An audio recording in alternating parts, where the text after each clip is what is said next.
ಜೀನಾಗೆ ಸಂಪಾದಕತ್ವದಲ್ಲಿ ಜಿಎನ್ಎಸ್ news ಸಾಗರ ಸುತ್ತದ ಆಚೆ ಈಚೆ ಗುರುವಾರದ news ಅಪ್ಡೇಟ್ಗೆ ತಮಗೆ ಸ್ವಾಗತ. ಮುಖ್ಯಾಂಶಗಳು: ನಗರಸಭೆ ಎದುರಿನ ರಸ್ತೆ ಡಾಂಬರೀಕರಣಕ್ಕೆ ಶಾಸಕರಿಂದ ಚಾಲನೆ, ಕಾಮಗಾರಿ ಕಳಪೆಯಾದರೆ ಕಮಿಷನರ್ ಹೊಣೆ ಎಂದ ಬೇಳೂರು, ಪೌರಾಯುಕ್ತರನ್ನು ತರಾಟೆಗೆ ತೆಗೆದುಕೊಂಡ ಮೈತ್ರಿ ಪಾಟೀಲ್, ಕೆಲಸ ನಿಲ್ಲಿಸುವ ಧಮಕಿ ಹಾಕಿದ ನಾಗಪ್ಪ, ಸಾಗರದಲ್ಲಿರುವುದು ಕಲಬೆರಕೆ ಕಾಂಗ್ರೆಸ್, ಅಮಾನತು ಮಾಡಿದ್ದಕ್ಕೆ ನಿಖರ ಕಾರಣ ಕೊಡಿ ಅಂತ ಶ್ರೀಧರ್ ಮೂರ್ತಿ, ಮಡಸೂರು ಲಿಂಗದಹಳ್ಳಿಯಲ್ಲಿ ನಮ್ಮೂರು ನಮ್ಮ ಕೆರೆ, ಧರ್ಮಸ್ಥಳ ಯೋಜನೆ ಬಗ್ಗೆ ಶಾಸಕರ ಪ್ರಶಂಸೆ. ಈಗ ಸುದ್ದಿಯ ವಿವರ. ಸಾಗರ ನಗರ ವ್ಯಾಪ್ತಿಯ ರಸ್ತೆ ಡಾಂಬರೀಕರಣ ಕಾಮಗಾರಿಯನ್ನು ಮಳೆಗಾಲದೊಳಗೆ ಪೂರೈಸಲಾಗುತ್ತದೆ. ನಿಗದಿತ ಅವಧಿಯಲ್ಲಿ ಕಾಮಗಾರಿ ಮುಗಿಸದ, ಟೆಂಡರ್ ಹಿಡಿದು ಕಾಮಗಾರಿ ಪ್ರಾರಂಭ ಮಾಡದ ಗುತ್ತಿಗೆದಾರರನ್ನು ಕಪ್ಪು ಪಟ್ಟಿಗೆ ಸೇರಿಸಲಾಗುತ್ತದೆ ಎಂದು ಶಾಸಕ ಹಾಗೂ ಅರಣ್ಯ ಕೈಗಾರಿಕಾ ಅಭಿವೃದ್ಧಿ ನಿಗಮದ ಅಧ್ಯಕ್ಷ ಗೋಪಾಲಕೃಷ್ಣ ಬೇಳೂರು ಎಚ್ಚರಿಕೆ ನೀಡಿದ್ದಾರೆ. ಸಾಗರ ನಗರಸಭೆ ಎದುರಿನ ಜೆಸಿ ರಸ್ತೆಯನ್ನು ನಗರೋತ್ಥಾನ ಯೋಜನೆಯಡಿ ಸುಮಾರು 50 ಲಕ್ಷ ರೂಪಾಯಿ ವೆಚ್ಚದಲ್ಲಿ ಮರು ಡಾಂಬರೀಕರಣ ಕಾಮಗಾರಿಗೆ ಗುರುವಾರ ಚಾಲನೆ ನೀಡಿ ಅವರು ಮಾತನಾಡುತ್ತಿದ್ದರು. ಈ ಸಂದರ್ಭದಲ್ಲಿ ನಗರಸಭಾಧ್ಯಕ್ಷೆ ಮೈತ್ರಿ ಪಾಟೀಲ್, ಉಪಾಧ್ಯಕ್ಷೆ ಸವಿತಾ ವಾಸು, ಸದಸ್ಯರಾದ ಮಧುಮಾಲತಿ, ಗಣಪತಿ ಮಂಡಗಳಲೆ, ತುಕಾರಾಮ್ ಡಿ, ಅರವಿಂದ್ ರಾಯ್ಕರ್, ಪ್ರಮುಖರಾದ ಕೆ ಸಿದ್ದಪ್ಪ, ಕಲಸಿ ಚಂದ್ರಪ್ಪ, ನಾರಾಯಣಪ್ಪ ಇನ್ನಿತರರು ಹಾಜರಿದ್ದರು. ನೋಡಿ, ಇದು ಹಿಂದಿನ ಸಾರಿ ಒಂದು ಟೆಂಡರ್ ಆಗಿ ಆ ಟೆಂಡರ್ ಗುತ್ತಿಗೆದಾರ ಬರ್ಲಿಕ್ಕಾಗದೇ ಇರೋದ್ರಿಂದ ಸಮಯ ಕೊಟ್ಟು ನೋಡಿ ಆದ್ಮೇಲೆ ಈಗ ಬೇರೆ ಒಂದು ಟೆಂಡರ್ಗೆ ಇದು ಮಾಡಿ ಈ ರಸ್ತೆಯನ್ನು ಹಿಂದೆ ಆಗ್ಬೇಕಾಗಿತ್ತು. ಮಳೆಗಾಲ ಶುರುವಾಗ್ತದೆ ಅಂತ ಉದ್ದೇಶದಿಂದ ಆದಷ್ಟು ಬೇಗ ಮುಗಿಸೋದಕ್ಕೋಸ್ಕರ ಈ ರಸ್ತೆ ಬಹಳ ಪ್ರಮುಖವಾದಂತ ರಸ್ತೆ. ಹಿಂದೆ ಬಹಳ ಜನ ಫೇಸ್ಬುಕ್ ಅಲ್ಲಿ ಇನ್ನೊಂದೆಲ್ಲ ಹಾಕಿದ್ರು. ಅವಾಗ ಆ ಮಳೆಗಾಲ ಇದಾದಾಗ ಮಳೆಗಾಲ ಟೈಮಲ್ಲಿ ಮಾಡಕ್ ಆಗಲ್ಲಪ್ಪ ಅಂತ ಹೇಳಿ ಮಳೆ ಕಳೆದ ಮೇಲೆ ನಾವೇ ಪ್ಯಾಚಿಂಗ್ ಎಲ್ಲ ಮಾಡಿ ಎಲ್ಲ ರೆಡಿ ಮಾಡಿ ಕೊಟ್ಟಿವಿ. ಈಗ ಮತ್ತೆ ಅದನ್ನ ರೀಟಾರ್ ಮಾಡಿ ಒಳ್ಳೆ ರಸ್ತೆ ಮಾಡ್ಬೇಕು. ಯಾಕಂದ್ರೆ ಇದು ಬಹಳ ಪ್ರಮುಖವಾದಂತ ರಸ್ತೆ ಆಗಿರೋದ್ರಿಂದ ಅದಕ್ಕೆ ಈಗ ರೀಟಾರಿಗೆ ಹೊಸ ಗುತ್ತಿಗೆದಾರರು ಗಿರೀಶ್ ಅನ್ನೋರು ಬಂದಿದ್ದಾರೆ, ಅವರಿಗೆ ಕೊಟ್ಟಿದ್ದೀವಿ, ಅವರು ಮಾಡ್ತಾ ಇದ್ದಾರೆ. ಅದು ಮತ್ತೆ ಇದೊಂದು ಲೈನು, ಈ ಲೈನ್ 2 ಲೈನ್ ರೈಲ್ವೆ ಗೇಟ್ ವರೆಗೆ ಇದೆರಡು ಒಂದೇ ಒಳ್ಳೆ ಅಗಲೀಕರಣವಾದಂತ ರಸ್ತೆ ಆಗ್ತದೆ. ಅದರಿಂದ ಮಾಡ್ತಾ ಇದ್ದೀವಿ. ನಮ್ಗೇನಾಗಿದೆ, ಯಾವ ವಾರ್ಡ್ಗಳಿಗೆಲ್ಲ ಈಗಾಗಲೇ ಏನು ನಾವು ನಗರೋತ್ಥಾನ ಇನ್ನೊಂದು ಬೇರೆ ಬೇರೆ ಇದರಲ್ಲೆಲ್ಲ ಏನ್ ಹಣ ಇಟ್ಟಿದೀವಿ, ಕೆಲವು ಗುತ್ತಿಗೆದಾರರು ನಮಗೆ ಬಹಳ ಸತಾಯಿಸಿ ಕೆಲವರು ಬರ್ತಾನೆ ಇಲ್ಲ. ಅವರು ಇವತ್ತು ಬರ್ತೀವಿ ನಾಳೆ ಬರ್ತೀವಿ ಅಂತ ಹೇಳಿ ನಮಗೆ ತೊಂದರೆ ಕೊಟ್ಟು ಕೆಲವು ವಾರ್ಡಲ್ಲಿ ನಡೀತಾ ಇಲ್ಲ. ಈಗ ಒಂದಿಷ್ಟು ಗುತ್ತಿಗೆದಾರರು ಮುಂದೆ ಬಂದು ಕೆಲಸ ಮಾಡ್ತಾ ಇದ್ದಾರೆ. ಅವರಿಗೆಲ್ಲ ನೋಟಿಸು ಕೊಟ್ಟಿದ್ದೀವಿ ನಾವು. ಒಟ್ಟಿನಲ್ಲಿ ನಗರ ವ್ಯಾಪ್ತಿಯಲ್ಲಿ ಈಗ ಆಗ್ಬೇಕಾಯ್ತು. ಯಾಕಂದ್ರೆ ತಾರ್ ರಸ್ತೆನ ಈ ತಿಂಗಳೊಳಗೆ ಮಾಡ್ಬೇಕು, ಮುಂದಿನ ತಿಂಗಳು ಮಾಡಕ್ ಆಗಲ್ಲ. ಯಾಕಂದ್ರೆ ಮಳೆ ಶುರು ಆಗ್ಬಿಡುತ್ತೆ, ಮಳೆನೂ ಆಗ್ತಾ ಇದೆ. ಮಳೆ ಶುರು ಆಗೋದ್ರಿಂದ ಈ ತಾರ್ ರಸ್ತೆಗಳನ್ನ ಮಾಡ್ಲಿಕ್ಕೆ ಆಗದೆ ಇರೋದ್ರಿಂದ ಇವತ್ತು ಈ ಒಂದು ರಸ್ತೆಗಳನ್ನ ಶುರು ಮಾಡಿದ್ದೀವಿ. ಮತ್ತೆ ಸಿಮೆಂಟ್ ರಸ್ತೆಗಳು ಅವನ್ನೆಲ್ಲ ಮಾಡ್ಲಿಕ್ಕೆ ಅವಕಾಶ ಇದೆ, ಅವಕ್ಕೆಲ್ಲ ಏನ್ ತೊಂದರೆ ಇಲ್ಲ. ಮತ್ತೆ ಚರಂಡಿ ಇದು ಮೋರಿಗಳೆಲ್ಲ ಮಾಡ್ಲಿಕ್ಕೆ ಅವಕಾಶಗಳಿದೆ. ಒಟ್ಟಿನಲ್ಲಿ ನಗರಸಭೆಯ ಅಧ್ಯಕ್ಷರಿದ್ದಾರೆ, ಉಪಾಧ್ಯಕ್ಷರು, ಸದಸ್ಯರು ಎಲ್ಲರೂ ಇದ್ದಾರೆ. ಅವರ ಇದೆಷ್ಟು ಅಮೌಂಟ್ ಸರ್? ಇದು 50 ಲಕ್ಷದ ಪ್ಯಾಕೇಜ್. ಆದ್ರೆ ಇದರಲ್ಲಿ ಇನ್ನೂ 2 ವರ್ಷ ಬೇರೆ ಬೇರೆ ಇದೆ. 50 ಪ್ಯಾಕೇಜ್ ಅಲ್ಲಿ 20 ಲಕ್ಷ ಇಲ್ಲಿಂದ post office circle, police station circle ಇಂದ ಇಲ್ಲಿ ಬಂದ್ಬಿಟ್ಟು ಇಲ್ಲಿಂದ ರೈಲ್ವೆ ಗೇಟ್ ವರೆಗೂ 20 ಲಕ್ಷ ಟೋಟಲ್ ಪ್ಯಾಕೇಜ್ ಆಗಿದೆ. ಕಾಮಗಾರಿ ಗುಣಮಟ್ಟ ತಗೊಳ್ತೀವಿ, ಚೆನ್ನಾಗಿ ತಗೋಬೇಕು. ತಗೊಳ್ಳಲ್ಲ ಅಂದ್ರೆ ಕಮಿಷನರ್ ಮೇಲೆ ನಾವು ಕ್ರಮ ತಗೊಳ್ತೀವಿ, ಅದರಲ್ಲೇನು 2 ಮಾತಿಲ್ಲ.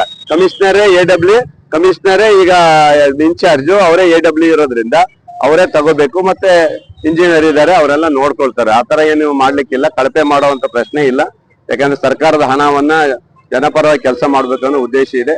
ಹಾಗಾಗಿ ಅಧ್ಯಕ್ಷರು, ನಾವು ನಗರಸಭೆಯಲ್ಲಿ ಏನೇನ್ ಕೆಲಸ ಇದೆ ಆದಷ್ಟು ಬೇಗ ಮುಗಿಸ್ಲಿಕ್ಕೆ ಈಗ ಪೂಜೆ ಮಾಡಿದ ಕೆಲವೊಂದು ವಾರ್ಡ್ ಅಲ್ಲಿ ಇನ್ನೂ ಆಗಿಲ್ಲ, ಅರ್ಧ ಆಗಿದೆ, ಇನ್ನೂ ಅರ್ಧ ಆಗ್ಬೇಕಾಗಿದೆ. ಅದೇ ಹೇಳಿದಲ್ಲ, ಗುತ್ತಿಗೆದಾರ ಕೈ ಕೊಟ್ಟು ಹೋಗಿದ್ದಾರೆ. ಅದರಲ್ಲಿ ಮತ್ತೊಬ್ಬ ಗುತ್ತಿಗೆದಾರ ಬಂದಿದ್ದಾರೆ, ಅವ್ರು ಮಾಡ್ತೀವಿ ಅಂತ ಈಗಾಗಲೇ ಬಂದು ನಮ್ಮ ಹತ್ರ ಇದ್ ಮಾಡಿ ಹೋಗಿದ್ದಾರೆ.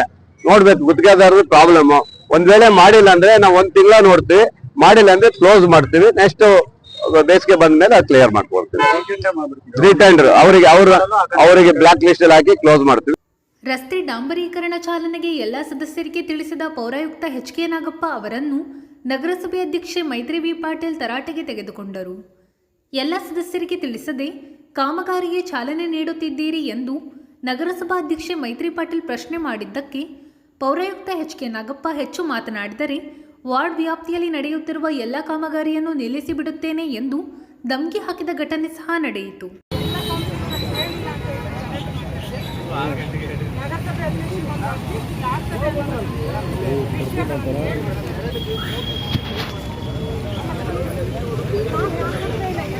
ಯಾಕಂದ್ರೆ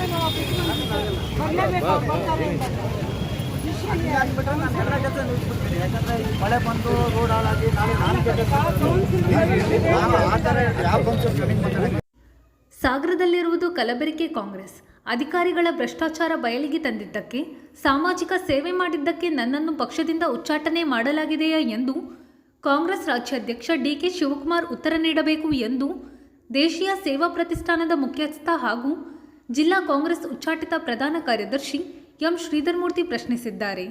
ಗುರುವಾರ ಸುದ್ದಿಗೋಷ್ಠಿಯಲ್ಲಿ ಅವರು ಮಾತನಾಡುತ್ತಿದ್ದರು. ವಿಚಾರವಾಗಿರುವಂತಹ ಏನು ಇವತ್ತು ಜಿಲ್ಲಾ ಕಾಂಗ್ರೆಸ್ ಪ್ರಧಾನ ಕಾರ್ಯದರ್ಶಿ ಹುದ್ದೆಯಿಂದ ಸರ್ವಾಧಿಕಾರಿಯ ಧೋರಣೆ ರೀತಿಯಲ್ಲಿ ಪಕ್ಷದಲ್ಲಿ ಯಾವುದೇ ರೀತಿಯ ಒಂದು ಪೂರ್ವಭಾವಿ ನೋಟಿಸ್ಗಳನ್ನಾಗಲಿ ಅಥವಾ ಸಮಜಾಯಿಷಿಗಳನ್ನಾಗಲಿ ಕೊಡದಲನೆ ಉಚ್ಚಾಟನೆ ಮಾಡಿರುವಂತಹ ವಿಚಾರಕ್ಕೆ ಸಂಬಂಧಪಟ್ಟ ಹಾಗೆ ನಾವು ಕೆಲವೊಂದಿಷ್ಟು ಸಾಗರದ ಒಂದಿಷ್ಟು ಪ್ರಸ್ತುತ ವಿಚಾರಗಳನ್ನ ಇವತ್ತು ಮುಂದಿಡ್ಲಿಕ್ಕೆ ಪ್ರಯತ್ನ ಮಾಡ್ತಾ ಇರುವಂತದ್ದು.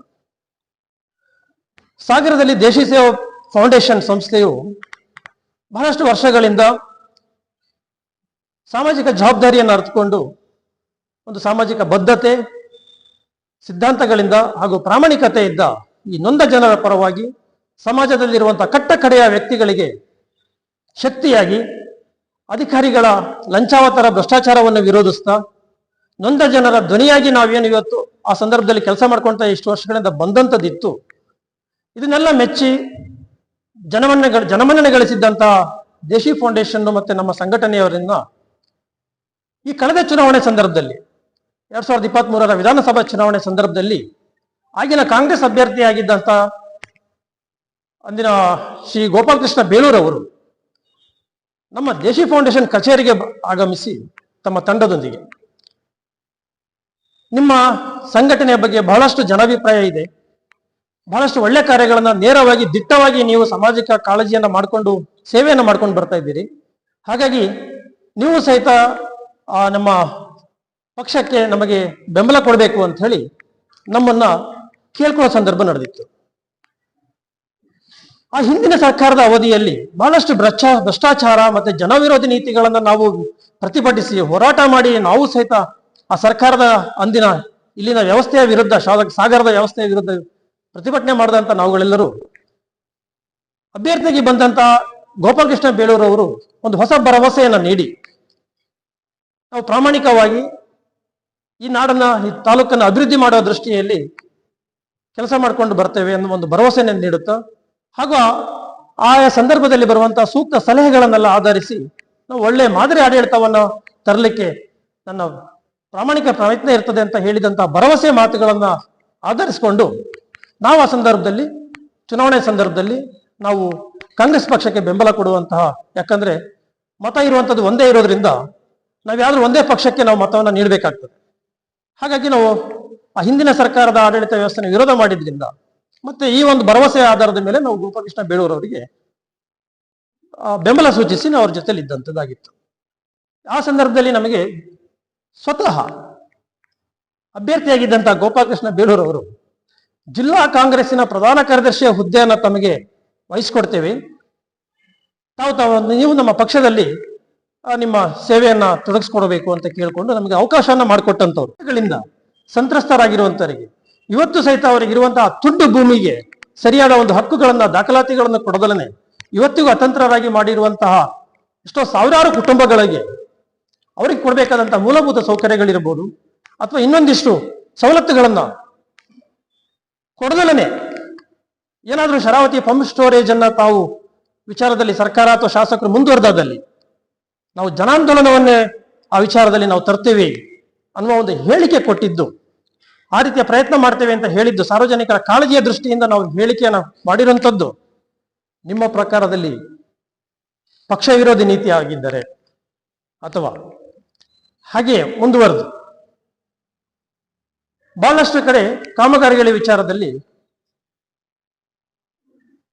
ಭ್ರಷ್ಟಾಚಾರ ನಡೆದಿದೆ ಅನ್ನುವ ಒಂದು ಬಹಳಷ್ಟು ಆರೋಪಗಳು ಬಂದಿರುವಂತದ್ರಲ್ಲಿ ನಾವು ನಮಗೆ ಬಂದಿರುವಂತಹ ಸಿಕ್ಕಿರುವಂತಹ ಒಂದು ಮಾಹಿತಿ ಮತ್ತೆ ದಾಖಲೆಯ ಪ್ರಕಾರ ಕಡೂರು ಹೋಬಳಿಯ ಕುದ್ರೂರು ಪಂಚಾಯಿತಿಯಲ್ಲಿ ಹಾಳ್ಸಸಿ ಗ್ರಾಮ ಕೊಳಗೋಡು ಅಂತ ಒಂದು ಗ್ರಾಮ ಬರ್ತದೆ. ಅಲ್ಲಿ ಫೆಬ್ರವರಿ ತಿಂಗಳಲ್ಲಿ ಜಿಲ್ಲಾ ಪಂಚಾಯತ್ ಇಲಾಖೆಯಿಂದ ಒಂದು ಪತ್ರ ಬರ್ತದೆ PDO ಅವರಿಗೆ.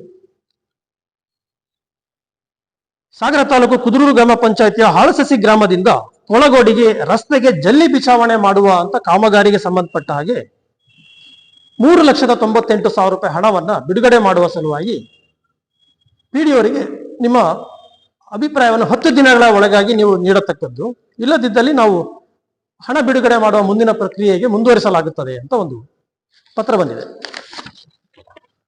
ಈ ವಿಚಾರವನ್ನು ಅಲ್ಲಿನ ಸಾರ್ವಜನಿಕರು ನಮಗೆ ಕೇಳ್ತಾರೆ, ಸರ್ ದಯವಿಟ್ಟು ತಾವು ಅರ್ಜೆಂಟಾಗಿ ಸಾಗರ ನಮ್ಮ ಭಾಗಕ್ಕೆ ಬರಬೇಕು, ಈ ಏನ್ ಗ್ರಾಮ ಪಂಚಾಯತಿಗೆ ಪತ್ರ ಬಂದಿದೆ ಆ ಪತ್ರದ ಪ್ರಕಾರದಲ್ಲಿ ಜಲ್ಲಿ ಬಿಚಾವಣೆ ಕಾಮಗಾರಿನೇ ಆಗಿಲ್ಲ. ನೀವು 10 ದಿನಗಳ ಒಳಗಾಗಿ ನೀವು ಮಾಹಿತಿಯನ್ನ ವರದಿಯನ್ನ ನೀಡತಕ್ಕದ್ದು, ಇಲ್ಲದಿದ್ದಲ್ಲಿ ನಾವು ಭಾಗಶಃ ಕಾಮಗಾರಿ ಪೂರ್ಣಗೊಂಡಿದೆ ಎಂದು 10 ದಿನಗಳ ಒಳಗಾಗಿ ವರದಿ ಕೋರಿದೆ. ನಿಮ್ಮಿಂದ ಯಾವುದೇ ವರದಿ ಬಾರದೇ ಇದ್ದಲ್ಲಿ ಯಥಾವತ್ ಬಿಲ್ಲು ಅಂಗೀಕರಿಸಲು ಕಾರ್ಯಪಾಲಕರಿಗೆ ಸಲ್ಲಿಸಲಾಗುವುದು ಅಂತ ತಿಳಿಸಿದ್ದಾರೆ. ಇದು ಫೆಬ್ರವರಿ ತಿಂಗಳಲ್ಲಿ ಪತ್ರ ರೆಡಿ ಆಗ್ತದೆ. ಈ ಪತ್ರ ಸಾಗರದಿಂದ ಕುದುರೂರು ಪಂಚಾಯತಿ PDO ಅವರಿಗೆ ಮುಟ್ಲಿಕ್ಕೆ 30 ದಿವಸಗಳ ಟೈಮ್ ತಗೊಳ್ತದೆ.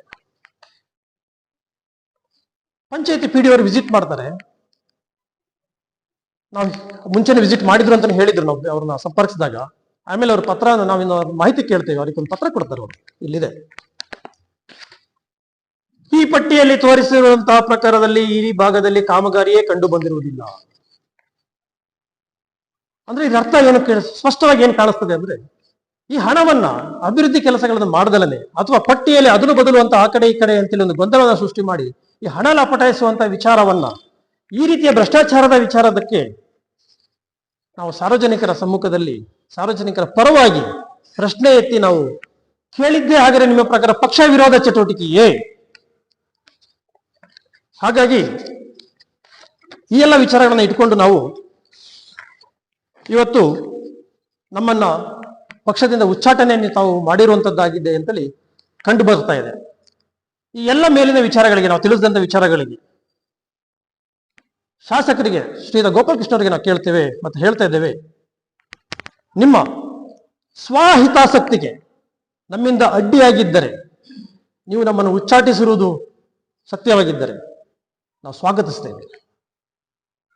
ಮುಂದಿನ ದಿನಗಳಲ್ಲಿ ಸಾಗರ ತಾಲೂಕಲ್ಲಿ ನಡೀತಿರುವಂತಹ ಬಹಳಷ್ಟು ಅಕ್ರಮ ಮದ್ಯ ವ್ಯಾಪಾರದ ವಿಚಾರದಲ್ಲಿ ಯಾವ್ಯಾವ ರೀತಿಯಲ್ಲಿ ಕಾಂಗ್ರೆಸ್ ಪಕ್ಷದ ಮುಖಂಡರುಗಳು ಈ ಅವ್ಯವಸ್ಥೆಯ ಜೊತೆಯಲ್ಲಿ ಮಾಡ್ತಾ ಇದ್ದಾರೆ.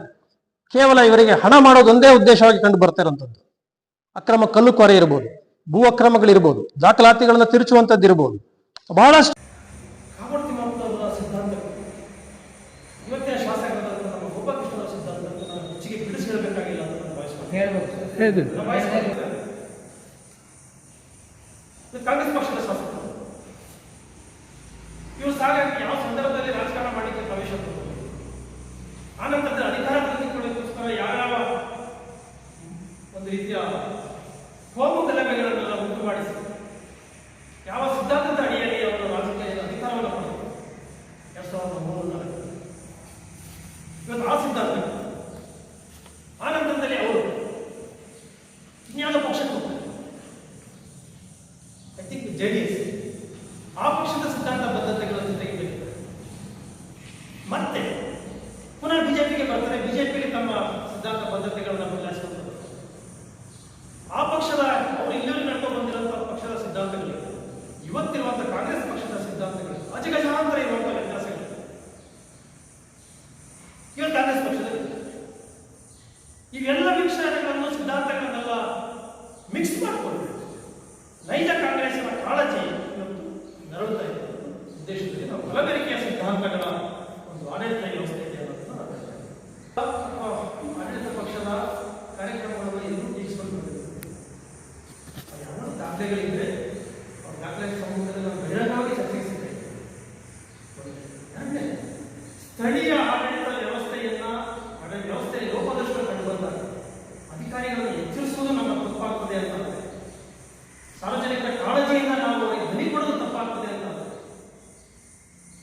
ಮಹಾತ್ಮ ಗಾಂಧೀಜಿ ಒಂದು ಮಾತು ಹೇಳ್ತಾರೆ, ಈ ದೇಶದ ಅಭಿವೃದ್ಧಿಯನ್ನು ನಾವು ಯಾವತ್ತು ಗುರುತಿಸಬೇಕು ಅಂತಂದ್ರೆ ಹಳ್ಳಿ ಭಾಗದಲ್ಲಿ ಇವತ್ತು ಏನಾದ್ರು ಅಭಿವೃದ್ಧಿಯಾಗಿ ಬಂದರೆ ಮಾತ್ರ, ಗ್ರಾಮಾಂತರ ಭಾಗದ ಅಭಿವೃದ್ಧಿಯಾಗಿದ್ದರೆ ಮಾತ್ರ ದೇಶದ ಅಭಿವೃದ್ಧಿಯಾಗಿದೆ ಅನ್ನೋದು ನಿರೂಪಿಸಬಹುದು ಅನ್ನೋದಾಗಿ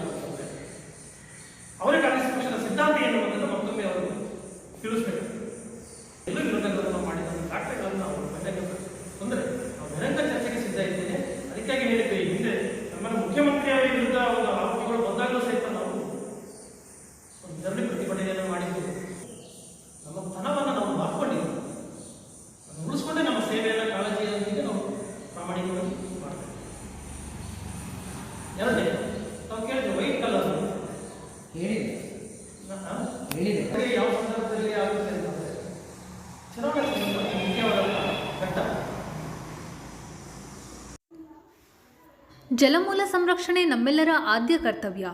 ಕೆರೆ ಕಟ್ಟೆಗಳಲ್ಲಿ ಅಂತರ್ಜಲ ವೃದ್ಧಿಸುವ ನಿಟ್ಟಿನಲ್ಲಿ ಎಲ್ಲರೂ ಗಮನಹರಿಸಬೇಕು ಎಂದು ಶಾಸಕ ಹಾಗೂ ಅರಣ್ಯ ಕೈಗಾರಿಕಾಭಿವೃದ್ಧಿ ನಿಗಮದ ಅಧ್ಯಕ್ಷ ಗೋಪಾಲಕೃಷ್ಣ ಬೇಳೂರು ತಿಳಿಸಿದರು. ಸಾಗರ ತಾಲೂಕಿನ ಲಿಂಗದಹಳ್ಳಿಯಲ್ಲಿ ಬುಧವಾರ ಧರ್ಮಸ್ಥಳ ಗ್ರಾಮಾಭಿವೃದ್ಧಿ ಯೋಜನೆಯಿಂದ ಹಮ್ಮಿಕೊಳ್ಳಲಾಗಿದ್ದ ಮಡಸೂರು ಲಿಂಗದಹಳ್ಳಿ ನಮ್ಮೂರು ನಮ್ಮ ಕೆರೆ ಕಾರ್ಯಕ್ರಮಕ್ಕೆ ಚಾಲನೆ ನೀಡಿ ಅವರು ಮಾತನಾಡುತ್ತಿದ್ದರು. ಧರ್ಮಸ್ಥಳ ಗ್ರಾಮಾಭಿವೃದ್ಧಿ ಯೋಜನೆಯ ಯೋಜನಾಧಿಕಾರಿ ಶಾಂತಾನಾಯ್ಕ್ ಮಾತನಾಡಿದರು. ಬಾಲಚಂದ್ರ ಕಾರ್ಯಕ್ರಮದ ಅಧ್ಯಕ್ಷತೆ ವಹಿಸಿದ್ದರು. ವೇದಿಕೆಯಲ್ಲಿ ಗಣಪತಿ, ನಾಗರಾಜ್, ಶೋಭಾ ಹರೀಶ್, ಸ್ಮಿತಾ ದಯಾನಂದ್, ಸುಬ್ಬಣ್ಣ, ಎಲ್ಟಿ ತಿಮ್ಮಪ್ಪ, ಗಣಪತಿ ಮಂಡಗಳಲೆ, ಕಲಸಿ ಚಂದ್ರಪ್ಪ ಇನ್ನಿತರರು ಹಾಜರಿದ್ದರು. ಬಹಳ ಖುಷಿಯಾಗಿತ್ತು ನನಗೆ. ಯಾವಾಗಲೂ ಹೋಗ್ತಾ ನೋಡ್ತಾ ಹೋಗ್ತೇನೆ ನಾನು ಯಾವಾಗಲೂ. ಆ ಸಂದರ್ಭದಲ್ಲಿ ಕೆರೆ ನೋಡಿದಾಗ ಏನೋ ಒಂಥರ ನನಗೆ ಬೇಸರ ಆಗ್ತಿತ್ತು. ಏನೋ ಕೆರೆ ಯಾಕೆ ಹೀಗಿದೆ, ಮೇನ್ ರೋಡ್ ಕೆರೆ ಈ ತರ ಆಗಿದೆಯಲ್ಲ ಅಂತ ಕೇಳ್ತಾ ಇದ್ದೆ. ಅದರಿಂದ ಅದ್ರ ಬಗ್ಗೆ ಯೋಚನೆ ಮಾಡಿದಾಗ ನಮ್ಮ ಇವರು ಮೇಡಮ್ ಶಾಂತನಾಯ್ಕರು ಸಿಕ್ಕಿದ್ರು, ಗಣಪತಿ ಅವರು ಸಿಕ್ಕಿದಾಗ ಹೇಳ್ತಾ ಇದ್ದಾನೆ. ಆವಾಗ ಇದೊಂದು ಕೆರೆ ಇದೆ ಮೇಡಮ್ ಅವರೇ, ನೀವೊಂದು ಸ್ವಲ್ಪ ಸಹಕಾರ ಕೊಟ್ರೆ ಖಂಡಿತ ನಾನು ಸ್ವಲ್ಪ ಸರ್ಕಾರದಿಂದ ಸಹಕಾರ ಕೊಡ್ತೀನಿ, ಆ ಕೆರೆ ಮಾಡಬೇಕು ಅಂತ ಹೇಳಿ ಒಂದು ಆಲೋಚನೆ ಮಾಡಿದೆ ತಿಮ್ಮಪ್ಪಣ್ಣ. ಅವಾಗ ಆಯ್ತು ಅಂತ ಹೇಳಿದ್ರು. ಕೆಲವರಿಗೆಲ್ಲ ಕೇಳಿದೆ. ಆಮೇಲೆ ಗ್ರಾಮಸ್ಥರೆಲ್ಲ ಒಂದು ದಿವಸ ಮೀಟಿಂಗ್ ಮಾಡ್ರೆ ಅದು ಮಾಡ್ರಿ ಅಂದ್ರೆ ಮಾಡಿದ್ರು. ಎಲ್ಲರೂ ಮೀಟಿಂಗ್ ಮಾಡಿದ್ರು. ನಮ್ಮೂರ ಕೆರೆ ಅಭಿವೃದ್ಧಿ ಮಾಡ್ಬೇಕು ಅನ್ನೋ ಉದ್ದೇಶಕ್ಕೆ. ನಾನು ಯಾಕೆ ಹೇಳ್ತೇನೆ ಅಂತ ಹೇಳಿದ್ರೆ, ಯಾವುದೇ ಒಂದು ಸಂಸ್ಥೆ ಈ ರೀತಿಯಾದಂತ ಕೆರೆ ಅಭಿವೃದ್ಧಿ ಇರ್ಬೋದು, ರಾಜ್ಯದ ಜನರ ಅಭಿವೃದ್ಧಿ ಇರ್ಬೋದು, ಅದನ್ನೆಲ್ಲ ಮಾಡಬೇಕಾದ್ರೆ ಒಂದು ಶಕ್ತಿ ಬೇಕು, ಪ್ರೇರಣೆ ಬೇಕು. ಆ ಪ್ರೇರಣೆ ಇವತ್ತು ಧರ್ಮಸ್ಥಳದ ಗ್ರಾಮೀಣ ಅಭಿವೃದ್ಧಿಯೇ ಪ್ರೇರಣೆ ಆಗಿದೆ ಇವತ್ತು. ಯಾಕಂದ್ರೆ ನಮ್ಮ ವೀರೇಂದ್ರ ಹೆಗಡೆಯವರ ಸಾರಥ್ಯದಲ್ಲಿ ಇಡೀ ನಮ್ಮ ಇವತ್ತು ಧರ್ಮಸ್ಥಳ ಗ್ರಾಮೀಣ ಅಭಿವೃದ್ಧಿಯ ಇದು ಬಹಳ ವ್ಯಾಪ್ತಿಯಲ್ಲಿ ಇವತ್ತು ದೊಡ್ಡ ಮಟ್ಟಕ್ಕೆ ಬೆಳೆದಿದೆ. ಸುಮಾರು ಅವ್ರದ್ದು ಒಂದೆರಡು ಟರ್ನ್ ಓವರ್ ಅಲ್ಲ, ಅವರು ಇವತ್ತಿನ ಇದು ಸುಮಾರು 14,000 ಕೋಟಿ ಹತ್ರ ಹೋಗಿದೆ. ಅಂದ್ರೆ ಆ ರೀತಿಯಾದಂತ ಒಂದು ವ್ಯವಸ್ಥಿತವಾಗಿ ಈ ರಾಜ್ಯದ ಜನರಿಗೆ ಬಡವರ ಪರವಾಗಿ ಕೆಲಸ ಮಾಡಿದ್ದಾರೆ. ಮತ್ತು ಈ ರೀತಿಯಾದಂತ ಕೆರೆಗಳನ್ನ ಹೂಳೆತ್ತುವಂಥದ್ದು 11,000 ಕೆರೆ ಅಂತ ಹೇಳಿದಾಗ ಖುಷಿಯಾಗುತ್ತೆ. ಯಾಕಂದ್ರೆ ಇವತ್ತು ಏನಾಗಿತ್ತು, ಹಿಂದೆ ಮಹಾರಾಜರು ಇರ್ಬೇಕಾದ್ರೆ ಆ ಕಾಲದಲ್ಲೇ ನಮ್ಮ ಸಾಗರ, ಹೊಸನ ಮತ್ತು ಸೊರಬದಲ್ಲಿ ಹೈಯೆಸ್ಟ್ ಕೆರೆ ಆಗಿತ್ತು. ಇಡೀ ನಮ್ಮ ಶಿವಮೊಗ್ಗ ಜಿಲ್ಲೆಯಲ್ಲಿ ಸೊರಬದಲ್ಲಿ ಹೈಯೆಸ್ಟ್, ಸೆಕೆಂಡ್ ಸಾಗರ ಅಂತ ಹೇಳ್ತಾರೆ. ಅಂದ್ರೆ ಆ ಕಾಲದಲ್ಲೇ ಆ ಮಹಾರಾಜರು ಆ ಕಾಲದಲ್ಲೇ ಕೆರೆಗಳನ್ನು ತೆಗೆದಿರಂದ್ರೆ ನಮ್ಮಲ್ಲೆಲ್ಲ ಕೆರೆಗಳನ್ನ ಮುಚ್ಚುತ್ತಾ ಬಂದಿದ್ದಾರೆ. ಎಲ್ಲ ಬಹಳ ಜನ ಒತ್ತುವರಿ ಮಾಡಿ ಮಾಡಿ ಮಾಡಿ ಕೆರೆ ಬಹಳಷ್ಟು ಈ ಸದ್ಯಕ್ಕೆ ನಮ್ಮ ಹಿರೇಕೆರೆ, ಕೆಳದಿಕೆರೆ ಒಂದೇ ಉಳಿದಿರೋದು ಸ್ವಲ್ಪ. ಅದು ಬಿಟ್ರೆ ಎಲ್ಲಾ ಕೆರೆನೂ ಅರ್ಧಕ್ಕೆ ಬಂದು ಹೋಗ್ಬಿಟ್ಟವೆಲ್ಲ. ಅಂದ್ರೆ ಕೆರೆಗಳು ಇವತ್ತು ಉಳಿಬೇಕು. ಯಾಕೆ ಅಂತ ಹೇಳಿದ್ರೆ, ಭವಿಷ್ಯದಲ್ಲಿ ಮುಂದೆ ನಮಗೆ ನೀರಿನ ಅಭಾವ ಜಾಸ್ತಿ ಆಗೇ ಆಗುತ್ತೆ. ಕೆರೆಗಳು ಇದರಲ್ಲಿ ನೀರಿದ್ರೆ ನಿಮ್ಮ ಬೋರ್ವೆಲ್ಲೂ ನೀರಿರ್ತದೆ, ನಿಮ್ಮ ತೋಟಕ್ಕೂ ತಂಪಿರ್ತದೆ. ಈಗ ನೋಡಿ ಹೋಗ್ತೀರಿ, ಮಳೆಯಿಂದನೇ ಎಷ್ಟು ತೊಂದರೆ ಆಯ್ತು ಅಂತ ಹೇಳಿದ್ರೆ ಕುಡಿಯೋ ನೀರಿಗೂ ಸಮಸ್ಯೆ ಬಂದೋಯ್ತು. ಆದ್ರೆ ಹಿಂದಿನ ಸರಿ ಹೋದ್ ಸರಿ ಚೆನ್ನಾಗಿ ಮಳೆ ಬಂತು, ಒಂದ್ ಸ್ವಲ್ಪ ಇಡೀ ನಮ್ಮ ಕುಡಿಯೋ ನೀರಿದ್ದು ಅಥವಾ ಬೇರೆ ಯಾವುದೋ ಇದ್ರಲ್ಲೂ ತೊಂದರೆ ಆಗಿಲ್ಲ, ಆ ತರ ಚೆನ್ನಾಗಿ ಬಂದಿದೆ. ಹಾಗಾಗಿ ನನಗೆ ಆ ಕನಸು ಏನಂದ್ರೆ, ಈ ತರ ಕೆರೆಗಳನ್ನು ಅಭಿವೃದ್ಧಿ ಮಾಡ್ಬೇಕಂತ. ಇವತ್ತು ಸರ್ಕಾರದ ದುಡ್ಡು ನಮಗೆ 18 ಕೋಟಿ ರೂಪಾಯಿ ನಮಗೆ ಬಂದಿದೆ. ಯಾವುದು ಕೆರೆ ಕೆಲಸಕ್ಕಾಗಿ 18 ಕೋಟಿ ರೂಪಾಯಿ ಸರ್ಕಾರ ಬಿಡುಗಡೆ ಮಾಡಿದ್ದಾರೆ. ಆದ್ರೆ ಆ ಕೆರೆಗಳು ಯಾವ್ದು ಕೊಡ್ಬೋದಂದ್ರೆ MI ಸಣ್ಣ ನೀರಾವರಿಗೆ ಸೇರಿದಕ್ಕೆ ಮಾತ್ರ ಕೊಡ್ಬೋದು, ಬಿಟ್ರೆ ಬೇರೆ ಇದಕ್ಕೆಲ್ಲ ಕೊಡಕ್ ಬರೋದಿಲ್ಲ. ಇದು ಬೇಕಾದಷ್ಟು ದುಡ್ಡು ಕೊಡ್ಬೋದಿತ್ತು, ನಮ್ಮ ಹತ್ರ ಹಣ ಇತ್ತು, ಬಟ್ ಅದು ಇದಕ್ಕೆ ಕೊಡಕ್ ಬರೋದಿಲ್ಲ. ಅದರಿಂದ ಸಣ್ಣ ನೀರಾವರಿ ಕೆರೆ ಎಲ್ಲಿದೆ ನಮ್ಮಲ್ಲಿ 18 ಕೆರೆಗಳಿಗೆ ಮಾತ್ರ ನಾವು ಕೊಡ್ಲಿಕ್ಕೆ ಸಾಧ್ಯ ಆಗಿದೆ. ಹಾಗಾಗಿ ಆ ಕೆರೆಗಳಿಗೆ ಕೆಲವು ದೊಡ್ಡ ದೊಡ್ಡ ಕೆರೆಗಳಿಗೆ ಈಗ ನಾವು 50 ಲಕ್ಷ ಹತ್ತತ್ರ ಈಗ ಕೊಟ್ಟಿದ್ದೀವಿ. ಅದರಿಂದ ಏನು ನಮಗೆ ಸರಿ ಆಗೋದಿಲ್ಲ. ಯಾಕಂದ್ರೆ ಒಂದು ಸಂಸ್ಥೆ ಬೇಕು. ಆ ಸಂಸ್ಥೆ ಇದ್ರೆ ಮಾತ್ರ ಅವರು ಮುಖ್ಯವಾಗಿ ಅಭಿವೃದ್ಧಿ ಮಾಡ್ತಾರೆ. ಯಾಕಂದ್ರೆ ನಾನೀಗ ನೋಡಿದ್ದೇನೆ, ಬಟ್ ನಮ್ಮ ರಿಪ್ಪನ್ಪೇಟೆ ಕೆರೆ ನೋಡಿದ್ದೇನೆ, ಅಂದಾಸೂರದ ಕೆರೆ ನೋಡಿದ್ದೇನೆ, ಬಹಳಷ್ಟು ಕೆರೆಗಳನ್ನೆಲ್ಲ ನಾವು ನೋಡಿದ್ದೀವಿ. ಆ ಕೆರೆಯ ಅಭಿವೃದ್ಧಿ ಮಾಡುವ ದೃಷ್ಟಿಯಲ್ಲಿ ನಮಗೆ ಗೊತ್ತು ಧರ್ಮಸ್ಥಳ ಸಂಘದವರು ಮಾಡ್ತಾರೆ ಅನ್ನೋ ಖುಷಿ ಇದೆ. ಆ ಖುಷಿಗೆ ಇವತ್ತು ನಾನು ಹೇಳಿದೆ, ನಾನು ದುಡ್ಡು ಕೊಡ್ತೀನಿ ಮೇಡಮ್ ಅವರೇ, ನಾನು ಕೊಡ್ತೀನಿ, ನಾನು ಕೊಡ್ತೇನೆ ಹಣವನ್ನ, ಖಂಡಿತ ನೀವು ಸಹಕಾರ ಮಾಡ್ಬೇಕಂತ ಹೇಳಿದಾಗ ಶಾಂತನಾಯ್ಕರು ಗಣಪತಿ ಅವರು ಒಪ್ಪಿಗೆ ಕೊಟ್ಟು ಪಾಪ ನಿಮ್ಮ ಕೆರೆಗೆ ಇಲ್ಲಿ ಮಾಡ್ತೀವಿ ಅಂತ ಬಂದಿದ್ದಾರೆ. ಅವ್ರಿಗೆ ಒಂದು ಜೋರಾದ ಚಪ್ಪಳೆ ಇರಲಿ. ದೊಡ್ಡ ನಾಯಕರು ನೋಡಿ ಈಗ ಆಲ್ರೆಡಿ ಈಗ ಪ್ರಮೋಷನ್ ಆಗಿ ಈಗ ಬೇರೆ ಕಡೆ ಹೋಗ್ತಾ ಇದ್ದಾರೆ. ಪಾಪ ಈ ಭಾಗದಲ್ಲಿ ಉತ್ತಮವಾದಂಥ ಕೆಲಸ ಮಾಡಿ ಒಳ್ಳೆ ಅಭಿವೃದ್ಧಿ ಪರವಾಗಿ ಕೆಲಸ ಮಾಡಿ ಒಳ್ಳೆ ಹೆಸರು ತಗೊಂಡಿದ್ರು. ನಮಗಂತೂ ಭಾಳ ಖುಷಿ ಇತ್ತು, ಅವ್ರು ಇಲ್ಲೇ ಇರಬೇಕು ಅನ್ನೋದು ನಮಗಿತ್ತು. ಆದರೆ ಮೇಲ್ಗಡೆಯಿಂದ ಅವರು ಆದೇಶ ಬಂದಾಗ ಅವ್ರು ಏನು ಮಾಡ್ಲಿಕ್ಕೆ ಆಗೋದಿಲ್ಲ. ಅವ್ರೀಗ ಬಹುಶಃ ಗಂಗಾವತಿಗೆ ಹೋಗ್ತಾ ಇದ್ದಾರೆ. ಆದರೆ ಬೇಕು ಗಂಗಾವತಿ ಅಂತ ಹಿಂದುಳಿದ ಪ್ರದೇಶಕ್ಕೆ ಅಥವಾ ಅಲ್ಲಿಯನ್ನು ಹಿಂದುಳಿದಿಲ್ಲ ಅಂತ ಪ್ರದೇಶಕ್ಕೆ ಹೋದಾಗ ಬೇಕಿದ್ರೆ ದಿಂಬು ಅವ್ರಿಗೆ ಪಾತ್ರೆ ಬೇಕಿದ್ರೆ ಪಾತ್ರೆ ನಮ್ಮ ಮಾತೃಶ್ರೀ ಅಮ್ಮನವರು ಎಷ್ಟು ಕಾಳಜಿ ವಹಿಸ್ಕೊಳ್ತಾರೆ ಅಂದ್ರೆ ಬರೀ 1,000 ರೂಪಾಯಿ ಕೊಟ್ಟರೆ ಸಾಕ. ಅವ್ರಿಗೆ ಬೇರೆ ಬೇರೆ ಬೇಕಾದ್ರೆ ಹೆಂಗೆ ತಗೊಳ್ತಾರೆ ಅವರು, ಅದನ್ನು ಕೊಟ್ಟು ಬಿಡಿ ಅಂತೇಳಿ. ಒಂದ್ಸಲ ಈ ವರ್ಷ 2 ವರ್ಷದ ಹಿಂದೆ ಒಂದು ಮಾಸಾಶನ ತಗೊಂಡು ಅವ್ರ ಮನೆ ಎದುರುಗಡೆ ಫೋಟೋ ತೆಗೆದು ಹಾಕಿದ್ರಂತೆ. ಆ ಮನೆ ತುಂಬಾ ಜೋಪಡಿ ಇತ್ತು. ಆ ಜೋಪಡಿಯಲ್ಲಿ ಅವ್ರು ಹೆಂಗೆ ವಾಸ ಮಾಡ್ತಾರೆ, ಮಳೆ ಬಂದು ಬಿದ್ದು ಹೋದ್ರೆ ಅವ್ರಿಗೆ ಮಕ್ಕಳಿಲ್ಲ, ಗಂಡ ಇಲ್ಲ, ಹೆಂಗೆ ಅವ್ರು ನಿಭಾಯಿಸ್ತಾರೆ ಅಂತ ಯೋಚನೆ ಮಾಡಿ ಈಗ ವಾತ್ಸಲ್ಯ ಮನೆ ಅಂತ ಅವರು ಜೀವಿತ ಅವಧಿಗೆ ಎಷ್ಟು ಬೇಕೋ ಅಷ್ಟು ಮನೆ ಕಟ್ಟಿಕೊಡಿ ಅಂತೇಳಿ ನಾನು ಅದನ್ನು ಸಾಗರ ತಾಲೂಕಿನಲ್ಲೇ ಒಂದು ಮಾಡಬೇಕು ಅಂತ ಈ ವರ್ಷ ಒಂದು ಮನೆಯನ್ನು ಈಗ ಬೆಳಂದೂರಲ್ಲಿ ಲಲಿತಮ್ಮ ಅನ್ನೋರಿಗೆ ಮನೆ ಹಸ್ತಾಂತರ ಮಾಡಿದ್ದು. ಸುಮಾರು 1.5 ಲಕ್ಷದಲ್ಲಿ ಸಿಂಪಲ್ ಆಗಿ ಒಂದು ಮನೆ ಮಾಡಿಕೊಟ್ಟು ಎಷ್ಟು ಅವರ ಖುಷಿ ಅಂತ ಹೇಳಿದ್ರೆ ಕೊಡೋದೆಲ್ಲ ಪೂಜ್ಯರು ಅಥವಾ ಅಮ್ಮನವರು, ನಾವು ಅದನ್ನು ಮಾಡಿದ ತೃಪ್ತಿ ನಮಗಿರ್ತದೆ ಅಂತೇಳಿ. ಹಾಗೆ ನಮ್ಮ ಸಂಘದವ್ರ ಮಕ್ಕಳಿಗೆ ವೃತ್ತಿಪರ ಶಿಕ್ಷಣ ಮಾಡೋದಿದ್ರೆ ಸುಜ್ಞಾನ ನಿಧಿ ಅಂತೇಳಿ ನಾವು ಅನ್ಕೊಂಡೇ ಇರಲಿಲ್ಲ. ಸಾಗರದಲ್ಲಿ ಸುತ್ತಮುತ್ತ ವೃತ್ತಿಪರ ಶಿಕ್ಷಣಕ್ಕೆ ಇಷ್ಟು ಜನ ಹೋಗ್ತಾವಂತ. ಸರ್ 627 ಜನಕ್ಕೆ ಈ ವರ್ಷದಲ್ಲಿ ಸುಜ್ಞಾನ ನಿಧಿ ಸ್ಕಾಲರ್ಶಿಪ್ ಸ್ಯಾಂಕ್ಷನ್ ಆಗಿದೆ ನಮ್ಮ ಸಾಗರ ತಾಲೂಕಿನ ಹುಡುಗರಿಗೆ. ಹಾಗೆ ವಿಕಲಚೇತನರಿದ್ರೆ ಅವರಿಗೆ ವೀಲ್ ಚೇರ್ ಇರ್ಬೋದು, ವಾಟರ್ ಬೇಕಿದ್ರೆ ಆಗಿರ್ಬೋದು, ವಾಕಿಂಗ್ ಸ್ಟಿಕ್ಗಳಾಗಿರ್ಬೋದು, ಇದನ್ನು ಧರ್ಮಸ್ಥಳ ಯೋಜನೆ ನೀಡ್ತಾ ಬರ್ತಾ ಇದೆ. ಇನ್ನು ಸಾರ್ವಜನಿಕ ವಲಯದಲ್ಲಿ ಡೈರಿ ಫಾರ್ಮಿಂಗ್ ಮಾಡೋದಿದ್ರೆ ಅಥವಾ ರುದ್ರಭೂಮಿ ಮಾಡೋದಿದ್ರೆ, ದೇವಸ್ಥಾನಗಳ ಅಭಿವೃದ್ಧಿ ಮಾಡೋದಿದ್ರೆ ಇಂಥದಕ್ಕೆಲ್ಲ ಅನುದಾನಗಳನ್ನು ಧರ್ಮಸ್ಥಳ ಸಂಸ್ಥೆ ಕೊಡ್ತಾ ಇದೆ. ಇನ್ನು ಸ್ಕೂಲ್ಗಳಿಗೆ ಟೀಚರ್ಸ್ ಇಲ್ಲ ಅಂತ ಹೇಳಿದ್ರೆ ಅವರಿಗೆ ಜ್ಞಾನದೀಪ ಶಿಕ್ಷಕರ ಅಡಿಯಲ್ಲಿ ಹೋದ ವರ್ಷ 1250 ಟೀಚರ್ಸ್ ಅನ್ನು ಒದಗಣೆ ಮಾಡಿದ್ದು. ನಾವು ಪ್ರತಿ ವರ್ಷ 6 ಅಥವಾ 7 ನಮ್ಮ ಸಾಗರ ತಾಲೂಕಿಗೆ ತರಿಸ್ತಾ ಇದ್ದೆ. ಈ ವರ್ಷದಲ್ಲಿ 4 ಕುಮ್ರಿ ಕಡೆಗೆ 2 ನಮ್ಮ ಸಾಗರಕ್ಕೆ ಟೀಚರ್ಸ್ ಅನ್ನು ಒದಗಣೆ ಮಾಡಿ ಕೊಡ್ತಾ ಇದ್ದಾರೆ. ಒಳ್ಳೆ ರೀತಿಯಲ್ಲಿ ಅವರು ಟೀಚರ್ಸ್ ಈ ಮಾರ್ಚಲ್ಲಿ ಎಂಡ್ ಆಗ್ತಾರೆ ಸರ್, ಇನ್ನು ಮತ್ತೆ ಜೂನಲ್ಲಿ ಅದು ರಿಪೀಟ್ ಆಗ್ತಾರೆ. ಯಾವುದೆಲ್ಲ ಸ್ಕೂಲ್ಗಳಿಗೆ ಟೀಚರ್ಸ್ ಕೊರತೆ ಇದೆಯೋ ಅಲ್ಲಿಗೆ ಕೊಡುವಂಥದ್ದು. ಶಾಲೆಗಳಿಗೆ ಮೂಲಭೂತವಾದ ಏನಾದರೂ ಡೆಸ್ಕ್ ಬೆಂಚ್ ಬೇಕಿದ್ರೆ ಅಥವಾ ನೀರಿನ ಫಿಲ್ಟರ್ ನೀರಿನ ಅವಶ್ಯಕತೆ ಇದ್ದರೆ, ಅಡುಗೆ ಕೋಣೆ ಏನಾದರೂ ಲೀಕ್ ಆಗಿದ್ರೆ ಅದು ರಿಪೇರಿ ಮಾಡುವಂಥದ್ದು. ಇದಕ್ಕೆಲ್ಲ ನಾವು ಲಿಂಗದಲ್ಲಿ ಸ್ಕೂಲಿಗೆ ಒಂದು ಅಡುಗೆ ಕೋಣೆ ರಿಪೇರಿಗೆ ಸಣ್ಣ ಮೊತ್ತವನ್ನು ಮಂಜೂರು ಮಾಡಿರ್ತಾರೆ. ಹಾಗೆ ಅದನ್ನು ಕೊಡಲಿಕ್ಕೆ ಕೂಡ ನಾನು ಬಂದಿದ್ದೆ. ಹೀಗೆ ಈ ನಮ್ಮ ಸಂಘದಲ್ಲಿ ನಮ್ಮ ಸಂಘ ಇಲ್ಲಿ 3700 ಸಂಘ ಇತ್ತು. ಸ್ವಲ್ಪ ದೊಡ್ಡ ತಾಲೂಕಾದ ಕಾರಣ ತಾಳಗೊಪ್ಪ ಮತ್ತು ಕಾರ್ಗಲ್ಲನ್ನು 2 ವರ್ಷದ ಹಿಂದೆ ನಾವು ಸಿದ್ದಾಪುರಕ್ಕೆ ಬಿಟ್ಟುಕೊಟ್ಟು ಬರೀ ಇಷ್ಟು ಇದರಲ್ಲಿ 100 ಕೋಟಿ ಪ್ರಗತಿ ನಿಧಿಯನ್ನು ಈ ವರ್ಷ ಕೊಟ್ಟಿದ್ದೇವೆ ಸರ್. 100 ಲೋನ್ ಕೊಡುವವರು ಇಲ್ಲೇ ಲಿಂಗದಲ್ಲಿ ಬ್ಯಾಂಕಿನವರು, ಕರ್ನಾಟಕ ಗ್ರಾಮೀಣ ಬ್ಯಾಂಕಿನವರು ಫಂಡ್ ಕೊಡ್ತಾ ಇದ್ದಾರೆ. ನಾವು ನೇರವಾಗಿ ಸಂಘದ ಸದಸ್ಯರಿಗೆ ಕೊಡ್ತಾ ಇದ್ದೀವಿ. ಹಾಗೆ ಮರುಪಾವತಿ ಕೂಡ 99% ಇದೆ. ಆದರೆ ಎಲ್ಲರೂ ಸಾಲ ಕೊಡ್ತಾರಂತೇಳಿ ಬರೀ ಸಾಲ ಕೊಟ್ಟು ನಿಲ್ಲುವುದಿಲ್ಲ. ಹಸು ಖರೀದಿ ಮಾಡಿದ್ರೆ ಹಸು ಖರೀದಿ ಮಾಡೋ ತನಕ ನಾವು ಬಿಡಲ್ಲ, ಅವ್ರು ಬೆನ್ನಿಂದೇ ಇರ್ತೇವೆ. ಹಸು ಖರೀದಿ ಮಾಡಿ ನೀವು ಕಟ್ಟಬೇಕು, ಇಲ್ಲೊಂದು ದುಡ್ಡು ವಾಪಸ್ ಕಟ್ಟಿ ಅಂತೇಳಿ ಗಿಡ ನಡ್ತೀನಿ ಅಂತೇಳಿ ಈಗ ನಮ್ಗೆಲ್ಲರೂ ಹೇಳ್ತಾರೆ ಮೇಡಮ್ ಎಷ್ಟು ಕಿರಿಕಿರಿ ಮಾಡ್ತಾರೆ ಇವರು ಅಂತೇಳಿ. ಕಿರಿಕಿರಿ ಅಲ್ಲ, ನಂಗೆ ಮಾಡಲೇಬೇಕು, ಇಲ್ಲೊಂದು ದುಡ್ಡು ವಾಪಸ್ ಕಟ್ಟು ಅಂತೇಳಿ. ಹಾಗೆ ಬೆನ್ನಿ ಹಿಡಿದ ಕಾರಣ ಇವತ್ತು ತುಂಬಾ ಜನಗಳ ಮನೆಯಲ್ಲಿ ಎಲ್ಲೋ ಬಟ್ರ ಮನೆ ಕೆಲಸ ಹೋಗ್ತಾ ಬೇಜಾರು ಮಾಡ್ಕೋಬೇಡಿ, ಅದಕ್ಕೆ ಹೋಗ್ತಾ ಇರೋ ಕೆಲಸಗಾರರು ಈಗ ಮನೆಯಲ್ಲಿ ಒಂದು 500,000 ಗಿಡ ಹಾಕೊಂಡು ಅದಕ್ಕೆ ಸುಸ್ತಾ ಇದ್ದಾರೆ. ಈಗೆಲ್ಲ ಕೆಲ್ಸಕ್ಕೆ ಜನ ಇಲ್ಲ ಅಂತ ನಮ್ಮ ಯೋಜನೆ ಅವರಿಗೆ ಬೈತಾ ಇದ್ದಾರೆ ಕೆಲವೊಮ್ಮೆ. ಅಂದ್ರೆ ಅಭಿವೃದ್ಧಿ ಪಥದಲ್ಲಿ ಸಾಕ್ತಾ ಇದ್ದಾರೆ. ಖಂಡಿತವಾಗಿಯೂ ನಾನು ಲಿಂಗದಳ್ಳಿಯಲ್ಲಿ ಒಂದು 2-3 ತಿಂಗಳಿಂದ ಒಂದು 3-4 ಸಲ ಬಂದರು. ಯಾರು ಸುಬ್ರಾಯರಾವ್, ವಿನತಕ್ಕ ಅವರೆಲ್ಲ. ಇದು ಗುರುವಾರದ ಸಮಗ್ರ ಸುದ್ದಿ.